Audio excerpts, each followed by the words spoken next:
ubatizo wa watu wa nyumbani kwa Stefana tumeona. Pia ubatizo mwingine kuna ubatizo wa nyumbani uliofanyika nyumbani wa maji mengi. Mlinzi wa gereza na nyumba yake. Matendo ya Mitume 16:31 mpaka 34. Neno linasema wakamwambia, "Mwamini Bwana Yesu nawe utaokoka pamoja na nyumba yako." Kumbe kuokoka kujianzia sasa hivi. Kwa wao wanaopiga kuokoka wanasema tunaongoka, hizo siasa waache. Anasema wakamwambia neno la Bwana yeye na watu wote waliomo nyumbani mwake. Akawakaribisha saa ile ile ya usiku, akawaosha mapigo yao, kisha akabatizwa yeye na watu wake wote. Wakati huo akawaleta juu nyumbani kwake, akawaandalia chakula. Akafurahi sana yeye na nyumba yake yote, maana amekwisha kumwamini Mungu. Unaona, huyu jamaa alikuwa ni mlinzi wa gereza. Ilikuwa ni Paulo na Sila wametupwa gerezani, wakiwa katika kuomba, milango ya gereza ikafunguka kwa Mungu kujituma tetemeko. Sasa wafungwa, milango imefunguka, wafungwa ni kama wanatoroka. Sasa anatoa upanga kwenye ala yake, anataka kujiua. Wanamwambia usijue, wewe muamini Yesu utaokoka. Sio kuokoka tu rohoni kwamba umegeuzwa rohoni, hapana. Yani hata hiyo mauti ambayo ulidhani itakupata hutapatwa. Umeona? Kwa hiyo hapo hilo neno limekaa kiroho sana. Kwa hiyo yeye na watu nyumbani mwake wakaokoka. Sawa? Unaweza kusema nyumbani mwake ubatizo wa maji mengi, ndio. Ukiangalia katika jamii za Kiyahudi na huko Israeli, hata mazingira kipindi kile Yesu yupo, walikuwa watu wengi. Utakuta mtu ana eneo kubwa la maji mbele ya nyumba yake, kubwa ni kama ni bwawa. Umeona? Kwa watu walibatizwa. Nyingine ni nyumbani kwa Crispo, Matendo ya Mitume 18:8. Anasema na Crispo mkuu wa sinagogi akamwamini Bwana pamoja na nyumba yake yote. Wakorinto wengi waliposikia waliamini wakabatizwa. Crispo alikuwa mkuu wa sinagogi, alikuwa mtu wa dini. Ni kama leo ukamhubiri mtu ambaye hakubaliani na kuokoka, yule aidha ni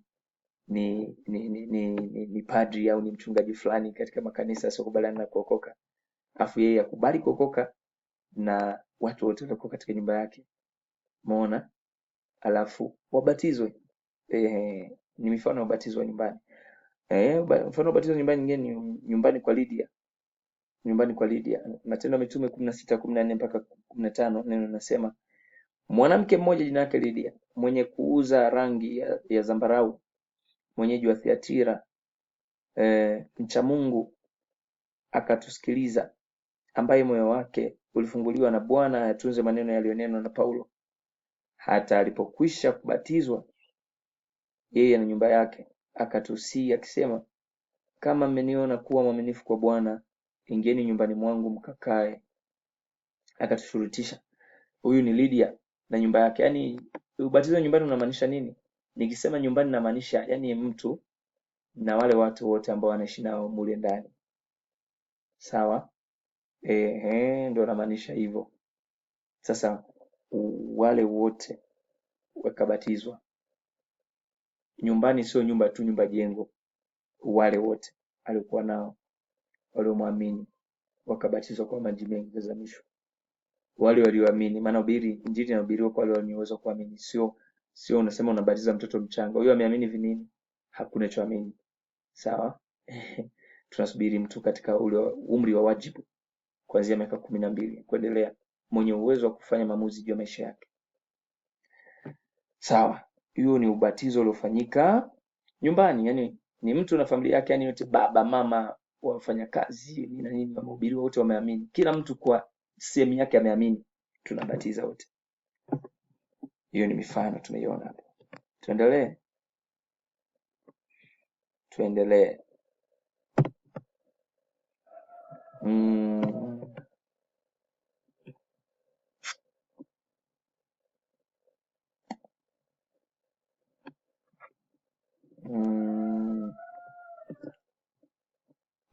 tuendelee hapo.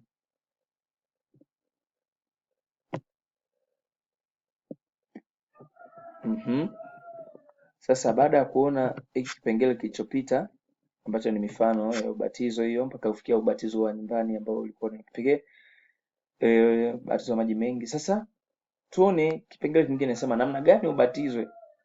Umeona namna gani ubatizwe kwa mchanga, labda kwa ubatizo kwa kupakwa nanili matope, namna gani? Haya, tuone namna inayokupasa kubatizwa. Iko hivi, inakupasa ubatizwe kwa kuzamishwa kwenye maji mengi. Maji mengi, sio siasa za maji machache, maji mengi. Ngoja nikwambie kitu. Wakati injili inahubiriwa katika Agano la Jipya hii, sawa, lugha iliyokuwa inatumika ni lugha ya Kiyunani. Lugha nini? Ya Kiyunani. Katika lugha ya Kiyunani walikuwa wakielezea ubatizo wa wale watu walikuwa wanaokoka, walikuwa wanamfuata Kristo. Lile neno lilikuwa linatumika katika wale watu walikuwa yaani kubatiza wale watu walikuwa wanamfuata Yesu Kristo, waliokuwa wamehubiriwa na mitume, lilikuwa linaitwa baptizo. Sawa? Hilo neno baptizo lilitokana na neno fulani la Kiyunani linaitwa bapto. Sasa ngoja nikupe kisa. Neno bapto kwa Wayunani lilikuwa linatumika kutengeneza nguo za rangi. Kwa lugha yetu tunaziita nguo za batiki. Nguo za batiki si unajua zinavyotengenezwa? Inakorogwa rangi, imekorogwa, imeandaliwa vizuri. Hiyo nguo ambayo inatakiwa itiwe kwenye hiyo rangi, mara nyingi unakuta ni kitambaa cheupe kisichokuwa na rangi yoyote. Umeona? Kinaenda kinalowekwa kwenye hiyo rangi, kama tunavyoweka hata mikeka hii imesukwa ukiri, au tunaenda kuloweka kwenye rangi hii labda nyekundu, kuna mwingine anaweka rangi hii blue. Inazamishwa huko, inakata siku moja, hata masaa 7, hata masaa 6. Sasa kwa Wayunani ambao ni Wagiriki, neno bapto walikuwa wanatumia kutengeneza nguo za rangi kama batiki, niseme ni nguo za batiki, sawa? Sasa walipoanza kuwaona wale mitume wa Yesu wanahubiri injili, wamefika huko kwa Yunani wanahubiri injili, mbona tunaona hawa wanaenda kufanyiwa kitendo ambacho kama tunavyokifanyia tukiwa tunatengeneza nguo zetu? Yaani wanawazamisha kama vile tunavyozamisha zile nguo tunavyozitengeneza ili zikaolee rangi. Zinatoka nguo zimeloa zote. Zimezama kabisa, zimeloa. Mbona wao wanawafanyia kama nguo zetu? Sasa kile kitendo chao ndio wakakita baptizo. Umeona? Ni kama sisi tunaona tunatengeneza nguo za batiki, afu tunaona mitume wa Yesu wanakuja wanawazamisha vile kama tunavyozamisha zile nguo, zinatoka zimeloa kabisa. Anasema kumbe na sisi tungoto tunasema wametoka kuwabatikiza. Kumbe umeona, hiyo inatupa nini? Kujua, inatupa kutushuhudia kwamba ubatizo wa maji mengi ndio ubatizo unaotambulika na Mungu, na ndio ambao umeachiliwa na Mungu tubatizwe kwa huo, kwa sababu ndio uliofungamanishwa na kifo na kufufuka na Kristo Yesu. Sawa? Okay. Tuone uthibitisho wa ubatizo wa maji mengi. Mwingine anaweza kabisha, ila naamini wewe haubishi. Ila wewe hapa unapata uhakika kwa sababu ya kuvurugwa na ule uongo wa wengine walikuwa nasema maji ni maji tu. Hapana, imetupasa kutimiza haki yote kama alivyotenda Yesu, imetufanya na sisi tufanye kwa mfano huo, kwa sababu ndani ya mfano kuna kusudi la Mungu. Haya, mifano ya ubatizo inayothibitisha namna sahihi ya kubatiza, ambayo ni namna hiyo ni kuzamishwa kwenye maji mengi. Huo ubatizo wa maji mengi unathibitika kupitia mifano hii. Cha kwanza ni ubatizo wa Yohana Mbatizaji. Ule ubatizo ambao Yohana Mbatizaji aliwabatiza watu, ambao ni agizo alipewa. Kama angeambiwa batizo kwa kikombe, angebatizwa kwa kikombe, lakini alikuwa ameshaambiwa batizo kuzamishwa kwenye maji mengi. Mathayo 3:5-6 inasema, ndipo walipomwendea Yerusalemu na Wayahudi wote na nchi zote za kando kando ya Jordan, sawa?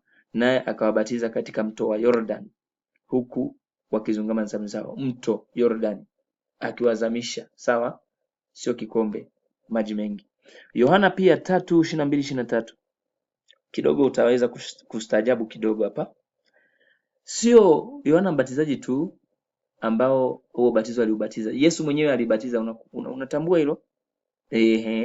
Kwanza leo ujue kwamba na Yesu aliwabatiza wanafunzi wake. Ule ubatizo wa Yohana Mbatizaji ulikuwa ni ubatizo wa kuandaa ujio wa Yesu na kuandaa watu kutubia dhambi zao. Yesu amekuja, Emmanuel amekuja, lakini ubatizo wa wokovu wa Yesu Kristo ni ubatizo ambao aliubatiza Yesu kwa jina la Baba na Mwana na Roho Mtakatifu. Yohana 3:22 mpaka 23 anasema, baada ya hayo Yesu na wanafunzi wake walikwenda mpaka nchi ya Uyahudi, akashinda huko pamoja nao, akabatiza. Nani alibatiza? Yesu. Umeona, Yesu alibatiza. Tunaelewana? Yohana naye alikuwa akibatiza huko Ainoni karibu na Salimu, kwa sababu huko kulikuwa na maji tele. Unaona kigezo hapa, maji tele, na watu wakamwendea wakabatizwa, na Yesu aliwabatiza wanafunzi wake, sawa, kwenye maji mengi, sawa. Namba 2 ni ubatizo aliobatizwa Bwana Yesu, ambao ni Yohana Mbatizaji alimbatiza Bwana Yesu, ulikuwa ni wa maji mengi. Yesu ametoka mbinguni, amekubaliana na Baba, utaenda utabatizwa na Yohana Mbatizaji. Tena sio ubatizo tu, ubatizo wa maji mengi. Angemkuta Yohana Mbatizaji anabatiza kwa kikombe, angekataa, akamwambia mimi nibatize kwa maji mengi, ndio anaotaka Mungu. Marko 1:9 mpaka 10 inasema, ikawa siku zile Yesu alikuja kutoka Nazareti ya Galilaya, akabatizwa na Yohana katika Yordani, mtoni hapa, sawa. Mara alipopanda kutoka majini, akaona mbingu zimepasuka na Roho Mtakatifu kama hua akishuka juu yake. Kumbe utakavyobatizwa kwa ubatizo wa usahihi, mbingu zinapasuka. Unajua mbingu zilizopasuka, Mungu alisemaje? Huyu ni mwanangu nipendezwaye naye, msikilizeni yeye. Sasa nataka ujue kwamba umevyompokea Yesu kwa kuokoka, Mungu anaishi na wewe kama anavyoishi na Yesu. Na wewe unavyobatizwa katika ubatizo sahihi wa kuzamishwa kwenye maji mengi katika wokovu wako, mbingu zinapasuka, ila inafanyika katika Mungu wa Roho.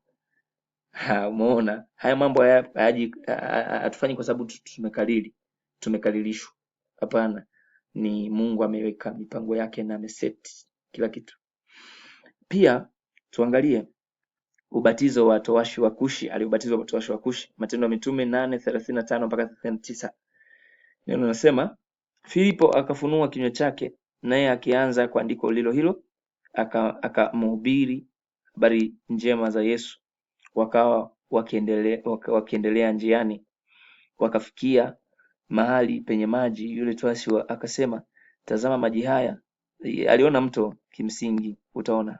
Anasema, ni nini kinachonizuia nisibatizwe? Filipo akasema, ukiamini kwa moyo wako wote inawezekana. Sasa yule towashi akajibu akanena, naamini ya kwamba Yesu Kristo, hapa anamkiri, tuseme anaongoza sala toba, sawa, ndiye mwana wa Mungu. Akaamuru lile gari lisimame, wakateremka wote wawili majini. Wakateremka majini, sio wakamwagia maji, waliteremka majini, Filipo na yule towashi, naye akambatiza. Filipo akambatiza. Kisha walipopanda kutoka majini, yani kupanda kutoka majini manake walipanda ni kwenye kikombe, ni kwenye mto, maji mengi.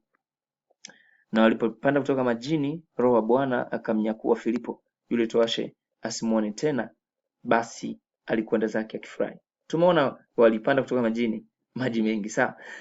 Mfano mwingine wa ubatizo wa maji mengi, ubatizo wa Mungu, ni kuzikwa na kufuka kwa Bwana wetu Yesu Kristo, ambapo ndio kimsingi, yani kuzikwa na kufuka kwa Yesu Kristo, sawa. Ndio yani kwetu sisi ndio ubatizo wa maji mengi. Yani ubatizo wa maji mengi kwetu sisi yani katika ulimwengu wa roho ni kuzikwa na kufa pamoja, ni kufa na kufuka pamoja na Kristo Yesu, sawa. Unakufa, unazikwa, unafuka na Kristo Yesu. Warumi 6:3 mpaka 4 inasema, hamfahamu ya kuwa sisi sote tuliobatizwa katika Kristo Yesu tulibatizwa katika mauti yake? Basi tulizikwa pamoja naye kwa njia ya ubatizo katika mauti yake, kusudi kama Kristo alivyofufuka katika wafu kwa njia ya utukufu wa Baba, vivyo hivyo na sisi tuenende katika upya wa uzima. Wakolosai 2:12 inasema, mkazikwa pamoja naye katika ubatizo, na katika huo mkafufuliwa pamoja naye kwa kuziamini nguvu za Mungu aliyemfufua katika wafu. Na Wakolosai 3:1 anasema, basi mkiwa mmefufuliwa pamoja na Kristo, yatafuteni yaliyo juu, Kristo aliko ameketi mkono wa kuume wa Mungu, sawa. Kwa ubatizo wa maji mengi unakufa na kufuka pamoja na Kristo Yesu. Ndivyo ilivyo katika ulimwengu wa roho. Mwilini ni maji, rohoni ni kufa na kufuka na Kristo Yesu.